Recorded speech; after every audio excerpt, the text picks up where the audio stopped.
श्रीमद भगवद्गीता मराठी अध्याय 2. संजय म्हणाला, अशा रीतीने करुणेने व्याप्त ज्याचे डोळे आसवांनी भरलेले व व्याकुळ दिसत आहेत, अशा शोक करणाऱ्या अर्जुनाला भगवान मधुसूदन असे म्हणाले. श्री भगवान म्हणाले, हे अर्जुना, या भलत्याच वेळी हा मोह तुला कशामुळे उत्पन्न झाला? कारण हा थोरांनी न आचारलेला, स्वर्ग मिळवून न देणारा आणि कीर्तिकारकही नाही. म्हणून हे पार्था, शंडपणा पत्करू नकोस, हा तुला शोभत नाही. हे परंतपा, अंतःकरणाचा तुच्छ दुबळेपणा सोडून देऊन युद्धाला उभा राहा. अर्जुन म्हणाला, हे मधुसूदना, युद्धात मी भीष्म पितामहांच्या आणि द्रोणाचार्यांच्या विरुद्ध बाणांनी कसा लढू? कारण हे अरिसूदना, ते दोघेही पूज्य आहेत. म्हणून हा महानुभाव गुरुजनांना न मारता मी ह्या जगात भिक्षा मागून खाणेही कल्याणकारक समजतो. कारण गुरुजनांना मारूनही या लोकात रक्ताने माखलेले अर्थ व कामरूप भोगच ना भोगवायचे. युद्ध करणे व न करणे या दोन्हींपैकी आम्हाला काय श्रेष्ठ आहे हे कळत नाही, किंवा आम्ही त्यांना जिंकू की ते आम्हाला जिंकतील हेही आम्हाला माहीत नाही. आणि ज्यांना मारून आम्हाला जगण्याची इच्छा नाही, तेच आमचे बांधव धृतराष्ट्र आमच्या विरुद्ध उभे आहेत. करुणावाप्त्या दैन्यामुळे ज्याचा मूळ स्वभाव नाहीसा झाला आहे व धर्माधर्माचा निर्णय करण्याविषयी ज्यांची बुद्धी असमर्थ आहे, असा मी तुम्हाला विचारित आहे की जे साधन खात्रीने कल्याणकारक आहे ते मला सांगा. कारण मी तुमचा शिष्य आहे, म्हणून तुम्हाला शरण आलेल्या मला उपदेश करा. कारण पृथ्वीचे शत्रुरहित व धनधान्य समृद्ध राज्य मिळाले किंवा देवांचे स्वामित्व जरी मिळाले, तरी माझ्या इंद्रियांना शोषून टाकणारा शोक जो दूर करू शकेल असा उपाय मला दिसत नाही. संजय म्हणाला, हे राजा, निद्रेवर ताबा असलेल्या अर्जुनाने अंतर्यामी श्रीकृष्णाला एवढे बोलून मी युद्ध करणार नाही असे स्पष्टपणे सांगितले व तो गप्प झाला. हे भरतवंशी धृतराष्ट्र महाराज, अंतर्यामी भगवान श्रीकृष्ण दोन्ही सैन्याच्या मध्यभागी शोक करणाऱ्या त्या अर्जुनाला हसल्यासारखे करून असे म्हणाले. श्री भगवान म्हणाले, हे अर्जुना, तू ज्यांचा शोक करू नये अशा माणसांसाठी शोक करतोस आणि विद्वानांसारखा युक्तिवाद करतोस. परंतु ज्यांचे प्राण गेले आहेत त्यांच्यासाठी आणि ज्यांचे प्राण गेले नाहीत त्यांच्यासाठी ही विद्वान माणसे शोक करत नाही. मी कोणत्याही काळी नव्हतो, तू नव्हतास, किंवा हे राजे नव्हते असेही नाही, आणि यापुढे आम्ही सर्वजण असणार नाही असेही नाही. ज्याप्रमाणे जीवात्माला या शरीरात बालपण, तारुण्य आणि वार्धक्य येते, त्याचप्रमाणे दुसरे शरीर मिळते. याविषयी धीर पुरुषांना मोह उत्पन्न होत नाही. हे कुंतीपुत्रा, इंद्रियांचे विषयांशी संयोग हे थंडी, उष्णता आणि सुखदुःख देणारे आहेत. ते उत्पन्न होतात व नाहीसे होतात, म्हणून अनित्य आहेत. तेव्हा हे भारता, तू हे सहन कर. कारण हे श्रेष्ठ पुरुष सुख दुःख समान मानणाऱ्या ज्या धीर पुरुषाला हे इंद्रियांचे विषयांशी संयोग व्याकुळ करीत नाहीत, ते मोक्षाला योग्य ठरतो.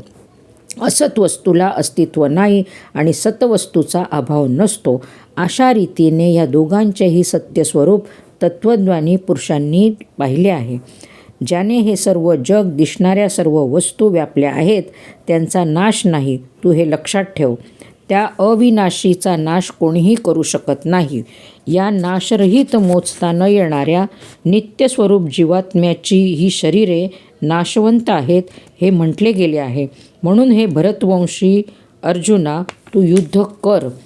जो या आत्म्याला मारणारा असे समजतो, तसेच तो हा मेला असे मानतो, ते दोघेही अज्ञानी आहेत. कारण हा आत्मा वास्तविक पाहता कोणालाही मारत नाही आणि कोणाकडूनही मारला जात नाही. हा आत्मा कधीही जन्मत नाही आणि मरतही नाही. तसेच हा एकदा उत्पन्न झाल्यावर पुन्हा उत्पन्न होणारा नाही. कारण हा जन्म नसलेला, नित्य, सनातन आणि प्राचीन आहे. शरीर मारले गेले तरी हा मारला जात नाही. हे पार्था, जो पुरुष हा आत्मा नाशरहित, नित्य, न जन्मणारा व न बदलणारा आहे हे जाणतो, तो कोणाला कसा ठार करविल किंवा कोणाला कसा ठार करील, ज्याप्रमाणे जुनी वस्त्रे टाकून देऊन दुसरी नवी वस्त्रे घेतो, त्याचप्रमाणे जीवात्मा जुने शरीर टाकून दुसऱ्या नव्या शरीरात जातो. या आत्म्याला शस्त्रे कापू शकत नाही, विस्तव जाळू शकत नाही, पाणी भिजवू शकत नाही आणि वारा वाळवू शकत नाही. कारण हा आत्मा कापता न येणारा, जाळता न येणारा, भिजवता न येणारा आणि निःसंशय वाळवता न येणारा आहे. तसेच हा आत्मा नित्य सर्वव्यापी अचल स्थिर राहणारा आणि सनातन आहे. हा आत्मा अव्यक्त आहे, अचिंत्य आहे आणि विकाररहित आहे असे म्हटले जाते. म्हणून हे अर्जुना, हा आत्मा वर सांगितल्याप्रमाणे आहे हे लक्षात घेऊन तू शोक करणे योग्य नाही. परंतु जर तू आत्मा नेहमी जन्मणारा व नेहमी मारणारा आहे असे मानत असशील, तरीसुद्धा हे महाबाहो, तू अशा रीतीने शोक करणे योग्य नाही. कारण असे मानल्यास त्यानुसार जन्मास आलेल्याला मृत्यू निश्चित आहे आणि मेलेल्याला जन्म निश्चित आहे. म्हणून ह्या उपाय नसलेल्या गोष्टींविषयीची तू शोक करणे योग्य नाही. हे अर्जुना, सर्व प्राणी जन्मापासून अप्रकट असतात आणि मेल्यानंतरही अप्रकट होणार असतात. फक्त मध्ये प्रकट असतात. मग अशा स्थितीत शोक कसला करायचा? एखादा महापुरुषच या आत्म्याला आश्चर्याप्रमाणे पाहतो आणि तसाच दुसरा एखादा महापुरुष या तत्वाचे आश्चर्याप्रमाणे वर्णन करतो. तसेच आणखी एखादा अधिकारी पुरुषच याच्याविषयी आश्चर्याप्रमाणे ऐकतो आणि कोणी कोणी तर ऐकूनही याला जाणत नाही.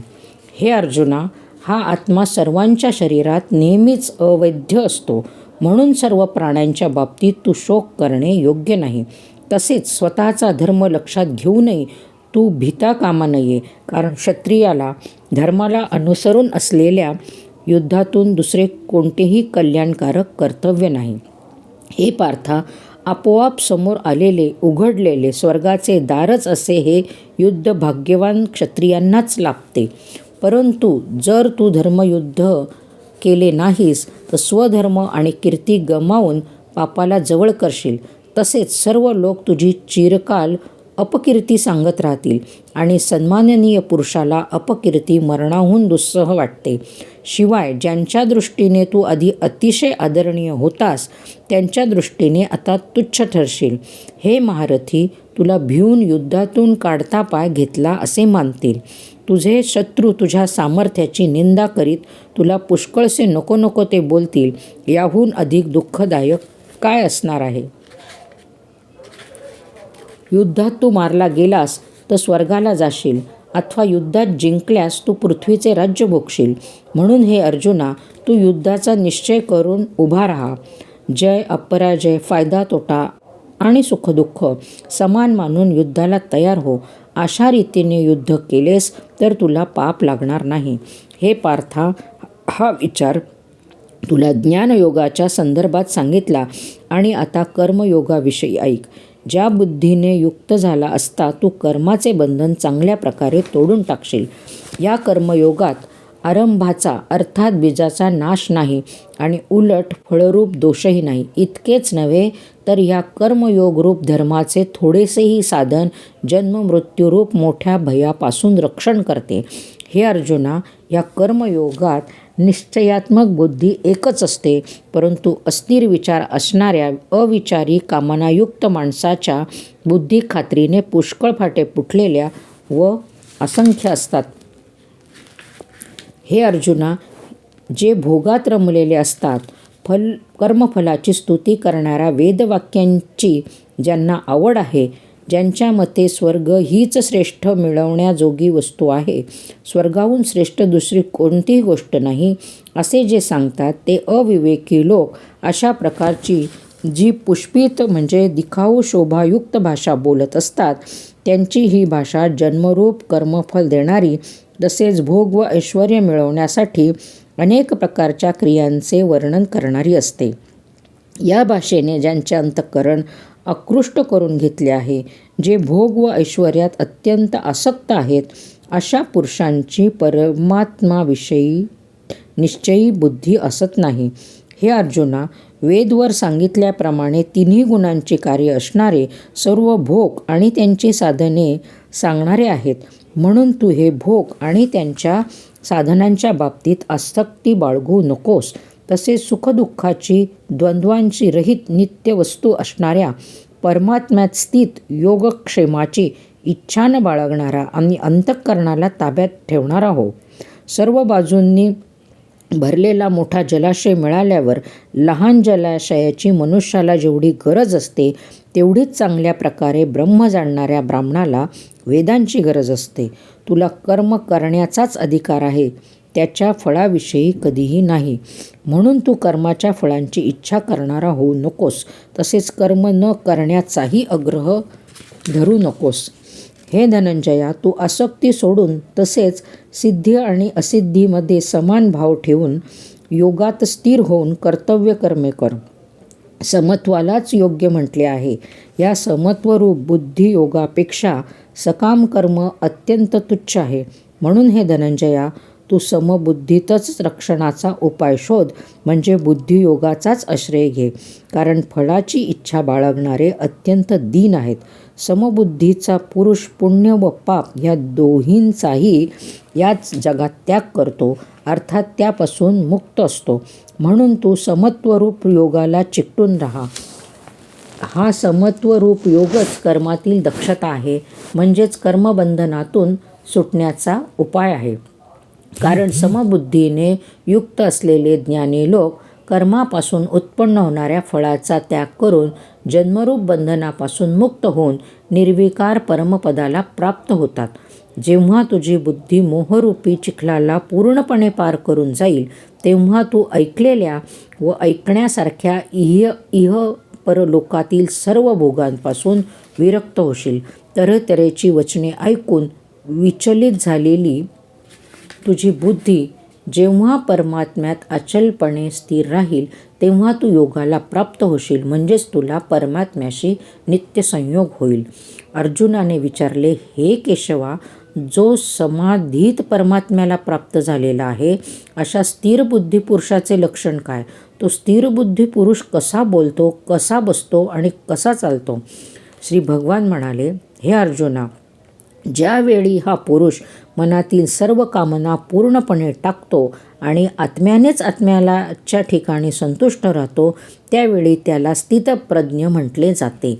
दुःखदायक प्रसंगी ज्याच्या मनाला खेद वाटत नाही, सुखांच्या प्राप्तीविषयी ज्याला मुळीच इच्छा नाही, तसेच ज्याचे प्रीती, भय व क्रोध नाहीसे झाले आहेत, अशा मुनी स्थिर बुद्धी म्हटला जातो. जो पुरुष सर्व बाबतीत स्नेहशून्य असून त्या शुभ आणि अशुभ गोष्टी घडल्या असता प्रसन्नही होत नाही किंवा त्यांचा द्वेषही करत नाही, त्याची बुद्धी स्थिर झाली. कासव सर्व बाजूंनी आपले अवयव जसे आत ओढून धरतो, त्याचप्रमाणे जेव्हा हा पुरुष इंद्रियांच्या विषयांपासून इंद्रियांना सर्व प्रकारे आवरून घेतो, तेव्हा त्याची बुद्धी स्थिर झाली असे समजावे. इंद्रियांनी विषयांचे सेवन न करणाऱ्या पुरुषाचेही केवळ विषयच दूर होतात, परंतु त्यांच्याविषयीची आवड नाहीशी होत नाही. या स्थितप्रज्ञ पुरुषाची तर आसक्तीही परमात्म्याच्या साक्षात्काराने नाहीशी होते. हे अर्जुना, आसक्ती नाहीशी न झाल्यामुळे ही क्षोम उत्पन्न करणारी इंद्रिये प्रयत्न करीत असलेल्या बुद्धिमान पुरुषाच्या मनालाही जबरदस्तीने आपल्याकडे ओढून घेतात. म्हणून साधकाने त्या सर्व इंद्रियांना ताब्यात ठेवून चित्त स्थिर करून मनाला माझाच आधार देऊन ध्यानात बसावे. कारण इंद्रिये ज्या पुरुषाच्या ताब्यात असतात, त्याची बुद्धी स्थिर होते. विषयांचे चिंतन करणाऱ्या पुरुषांची त्या विषयामध्ये आसक्ती उत्पन्न होते. आसक्तीमुळे त्या विषयांची कामना उत्पन्न होते. कामना पूर्ण झाल्या नाहीत की राग येतो. रागामुळे अत्यंत मूढता अर्थात अविचार उत्पन्न होतो आणि मूढतेमुळे स्मरणशक्ती भ्रष्ट होते. स्मरणशक्ती भ्रष्ट झाली की बुद्धीचा म्हणजे ज्ञानशक्तीचा नाश होतो आणि बुद्धीचा नाश झाल्यामुळे माणसाचा अधःपात होतो. परंतु अंतःकरण ताब्यात ठेवलेला साधक आपल्या ताब्यात ठेवलेल्या राग द्वेषरहित इंद्रियांनी विषयांचा उपभोग घेत असूनही अंतःकरणाची प्रसन्नता प्राप्त करून घेतो. अंतःकरण प्रसन्न असल्यामुळे त्याची सर्व दुःखे नाहीशी होतात आणि त्या चित्त प्रसन्न असलेल्या कर्मयोग्याची बुद्धी तत्काळ सर्व गोष्टींपासून निवृत्त होऊन एका परमात्म्यामध्येच उत्तम प्रकारे स्थिर होते. मन आणि इंद्रिये न जिंकणाऱ्या पुरुषाच्या ठिकाणी निश्चयात्मक बुद्धी नसते आणि अशा अयुक्त पुरुषाच्या अंतःकरणात आस्तिक भावही नसतो. तसेच भावशून्य माणसाला शांती मिळत नाही.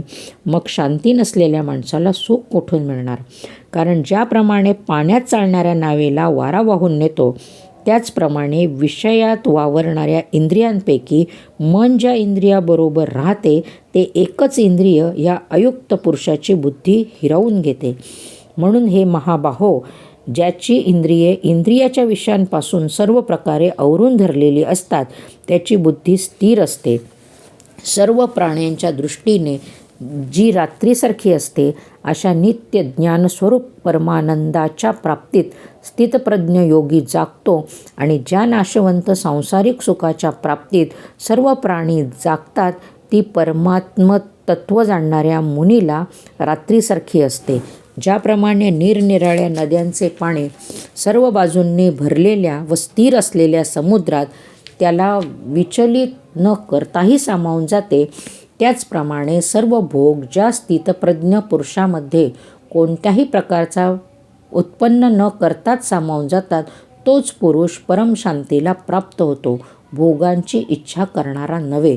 जो पुरुष सर्व कामनांचा त्याग करून ममता, अहंकार आणि इच्छा टाकून राहत असतो त्यालाच शांती मिळते. हे अर्जुना, ब्रह्माला प्राप्त झालेल्या पुरुषाची ही स्थिती आहे.